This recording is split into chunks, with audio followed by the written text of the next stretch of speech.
चंदन नाम है उसका, लेकिन अब कोई उसे इस नाम से नहीं पुकारता। लोगों के लिए वो एक लंगड़ा भिखारी है, जिसका चेहरा जले हुए होने के कारण बहुत ही भयानक दिखता है और जो मॉल के बाहर भीख मांगता है। 1-2 रुपए दे दो साहब, भगवान के नाम पर दे दो। हटो हटो, दूर हटो। चंदन के कटोरे में कोई कुछ पैसे डालता तो कोई उसे देखकर नाक भौं सिकोड़कर आगे निकल जाता, तो कोई उसे दुत्कार देता। कहते हैं जीवन बहुत बड़ा जादूगर है, अगले पल में ये कौन सा जादू दिखाकर आपको चकित कर देगा, ये किसी को नहीं पता। चंदन के जीवन में भी ऐसा ही कुछ घटा था। आज से 1.5 साल पहले वो बिल्कुल भला चंगा था। वो एक छोटा सा खाने पीने का ढाबा चलाया करता था, लेकिन एक दिन उसकी दुकान में शॉर्ट सर्किट के कारण आग लग गई। वो बेचारा उस समय दुकान के अंदर ही था। बचाओ बचाओ, दुकान में आग लग गई है, मैं अंदर फंस गया हूँ। आग तो बुझी, लेकिन सब कुछ खाक करके चंदन का सारा सामान जलकर राख हो चुका था। उसका चेहरा और एक पैर बुरी तरह जल गया था। लोगों ने उसे अस्पताल पहुंचाया। उसकी जान तो बच गई, लेकिन उसका एक पैर खो गया। उसके चेहरे पर जलने के कई निशान बन गए।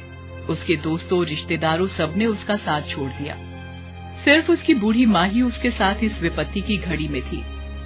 कई महीने इलाज में लग गए, सारी जमा पूंजी खत्म हो गई। जब अस्पताल से बाहर आया तो सब कुछ बदल गया था, लेकिन पेट तो भरना ही था, अपना भी और अपनी बीमार माँ का भी। उसने बहुत जगह काम मांगने की कोशिश की, लेकिन कोई भी उसे काम देने को तैयार नहीं हुआ। मजबूरी में वो भीख मांगने लगा। एक बार की बात है, जब वो भीख मांगकर अपनी टूटी फूटी झोपड़ी में पहुंचा तो देखा कि उसकी माँ लगातार खांसे जा रही है। खांसते खांसते उनके मुंह से खून भी निकल गया। अम्मा, अम्मा, ये खून कैसे निकल गया? पता नहीं बेटा, ये खांसी तो जा ही नहीं रही है। रुक माँ, मैं खांसी की दवा लेकर आता हूँ। अरे छोड़ ना बेटा, कोई फायदा नहीं दवा का। लगता है अब मैं ज्यादा दिन नहीं बचूंगी। ऐसा मत बोल माँ, तू ही तो जीने की हिम्मत है, तेरे बिना तो सब खत्म हो जाएगा माँ। माँ के मना करने के बावजूद भी चंदन दवा लेने निकल गया। वो एक दवा की दुकान पर गया। अपनी दुकान पर एक भिखारी को घुसते हुए देखकर दुकानदार ने उसे हड़का दिया। अरे अरे अरे, यहाँ कहाँ घुसे चले आ रहे हो? ये कोई भीख मांगने की जगह है, चलो भागो यहाँ से। भैया, मैं भीख मांगने नहीं आया हूँ, मुझे दवा लेनी है। भैया, मेरी माँ को बहुत खांसी हो रही है, आज तो खांसते खांसते खून भी निकल आ रहा है। अरे तब तो उन्हें अस्पताल ले जाओ, ये तो कोई गंभीर बीमारी है। भैया, कल मैं उन्हें पास के सरकारी अस्पताल ले जाऊंगा, अभी कोई भी खांसी की दवा दे दीजिए ना। कौन सी दवा दे दूं जिससे मेरी माँ की खांसी ठीक हो जाए? भैया, दुकानदार ने चंदन की जिद पर एक दवा बोतल निकाल कर दे दी। ये लो, 50 रुपए दो। 50 रुपए? चंदन ने जेब में हाथ डाला और पैसों को एक एक करके गिनने लगा, लेकिन वो 15 रुपए ही थे। भैया, मेरे पास तो 15 रुपए ही है, अभी मुझे ये दवा दे दो ना, बाकी के पैसे मैं कल दे दूंगा।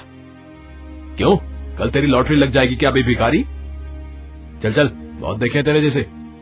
मैं यहाँ धंधा करने बैठा हूँ, मुफ्त में दवा बांटने के लिए नहीं बैठा। पहले पैसा लाओ फिर दवा ले जाओ। चलो भाग यहाँ से, न जाने कहाँ कहाँ से चले आते हैं दिमाग खराब करने। चंदन निराश होकर दुकान से निकल गया। वो पूरे रास्ते यही सोचता रहा कि इंसान के पास पैसा नहीं है तो उसकी इज्जत कोई नहीं करता। बिना पैसों के ये दुनिया नहीं चलती। एक न एक दिन लोग मंदिर से भगवान की मूर्ति भी निकाल देंगे और पैसों की पूजा करनी शुरू कर देंगे। वो अपने घर पहुंचा। उसकी माँ सो गई थी, लेकिन वो बेचारी नींद में भी खांस रही थी।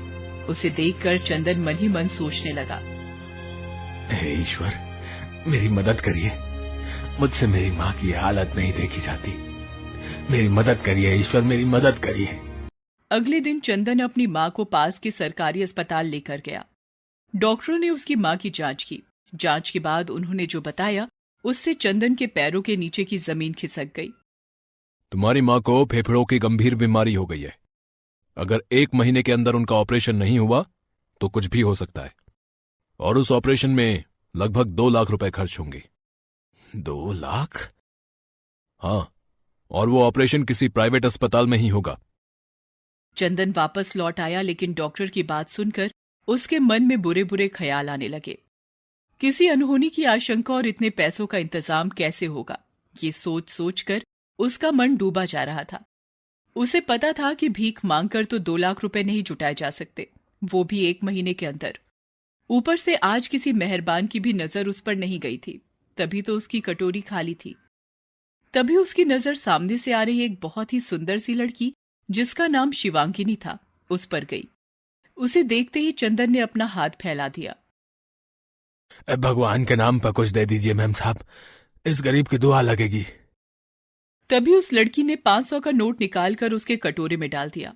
अपने कटोरे में पहली बार इतने बड़े नोट को देखकर उसकी आंखें भर आई और उसके मुंह से निकला, भगवान आपकी सारी मुरादें पूरी करे।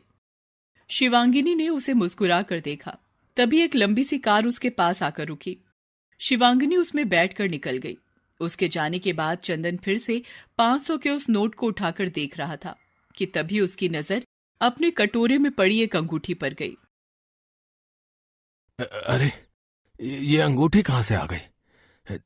दिखने में तो काफी महंगी लग रही है, डायमंड की है शायद, लेकिन ये कहां से आई?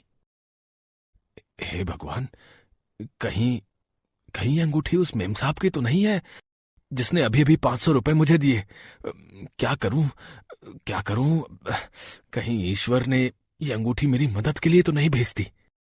इसे बेचकर क्या पता मां के इलाज का खर्चा निकल आए। हाँ, मैं इसे बेच देता हूं, यही ठीक रहेगा। ये सोचकर चंदन एक सुनार के पास उस अंगूठी को लेकर गया। सुनार ने बताया कि ये तो बहुत महंगी अंगूठी है, लगभग 2.5 लाख रुपए देने के लिए भी वो तैयार हो गया। अरे, इतने रुपयों में तो मां का इलाज हो जाएगा। वो ये सोच ही रहा था कि तभी उसकी अंतरात्मा ने उसे ऐसा करने से रोका। ये तो चोरी हुई ना चंदन। माना कि मां बहुत बीमार है, लेकिन इस तरह किसी की अंगूठी बेचकर मां का इलाज कराना क्या ठीक होगा? नहीं, ये अंगूठी मेरी नहीं है। मुझे उस मेम साहब को खोजकर ये अंगूठी देनी ही होगी। चंदन वहां से निकल आया और उस मेम साहब की तलाश शुरू कर दी। लेकिन इतने बड़े शहर में उन्हें ढूंढ पाना इतना आसान तो नहीं था। वो बेचारा हर दिन हर चेहरे में उस मेम साहब को ढूंढने की कोशिश करता, लेकिन वो नहीं मिली। इस बात को 10 दिन बीत गए। एक तो मां के इलाज की फिक्र, दूसरे मेम साहब की तलाश। यही सोच सोच कर चंदन कई रातों से सोया नहीं था।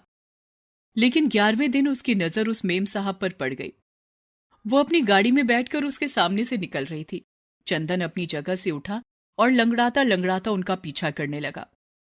कुछ ही दूरी पर वो कार एक बड़े से अस्पताल के बाहर रुकी और वो उस अस्पताल में दाखिल हो गई। चंदन भी अस्पताल के अंदर गया और मेम साहब को आवाज देने लगा। मेम साहब, मेम साहब, मेम साहब। शिवांगिनी ने उसे पलट कर देखा। अरे, तुम्हें तो मैंने कहीं देखा है। मेम साहब, मैं मॉल के बाहर भीख मांगता हूं। 10 दिन पहले आपने मुझे 500 रुपए दिए थे। हाँ, याद आया। पिछले 10 दिनों से मैं आपको ढूंढ रहा हूं। आपकी एक चीज मेरे पास है। ये कहकर चंदन ने वो अंगूठी शिवांगिनी को दे दी। शिवांगिनी उसे देखकर चौंक गई। ओह माय गॉड, इस अंगूठी को ढूंढ ढूंढ कर मैं परेशान हो गई थी। तुम्हें पता है, ये मेरी स्वर्गवासी मां की अंगूठी है। उन्होंने अपनी मृत्यु के पहले ये अंगूठी मुझे दी थी। ये मेरे दिल के बहुत ही करीब है।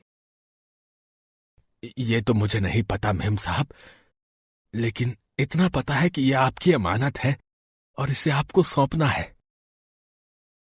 ये कहकर चंदन वहां से जाने लगा। तब शिवांगिनी ने उसे रोका।